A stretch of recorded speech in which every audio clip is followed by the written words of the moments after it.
Stock మార్కెట్లో strong recovery కొనసాగుతుంది. కొనుగోళ్ల జోరుతో సెన్సెక్స్ తిరిగి 80,000 పాయింట్లు ఎగువకు చేరగా నిఫ్టీ 24,000 పాయింట్లను క్రాస్ చేసింది. ఆసియా మార్కెట్లు సానుకూల సంకేతాలతో పాటు ఎఫ్ఐఐల కొనుగోళ్లు మార్కెట్లో ఉత్తేజం నింపాయి. డాలర్ బలహీనత, ముడి చమురు ధరలు దిగి రావడం కూడా మార్కెట్ సెంటిమెంట్ను ప్రభావితం చేసింది. ఇక భారత్ పాకిస్తాన్ల మధ్య పెహల్గాం ఉగ్రదాడితో ఉద్రిక్తత నెలకొన్న పలు రంగాల్లో షేర్లు జోరుగా కొనుగోలు కనిపించింది. రిలయన్స్ ఇండస్ట్రీస్ ఆర్థిక ఫలితాలు కూడా అంచనాలకు మించి ప్రోత్సాహకరంగా నమోదవడం మార్కెట్లో జోష్ నింపింది. మొత్తంగా సెన్సెక్స్ 1000 పాయింట్ల లాభంతో 80,218 పాయింట్ల వద్ద ముగిసిగా 289 పాయింట్లు లాభపడిన నిఫ్టీ 24,328 పాయింట్ల వద్ద క్లోజ్ అయింది.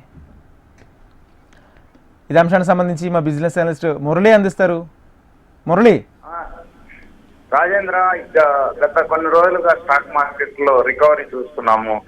సెన్సెక్స్ ఏదైతే నిఫ్టీ 2 మళ్ళా కీలక లెవెల్స్ చేరుకున్నాయి.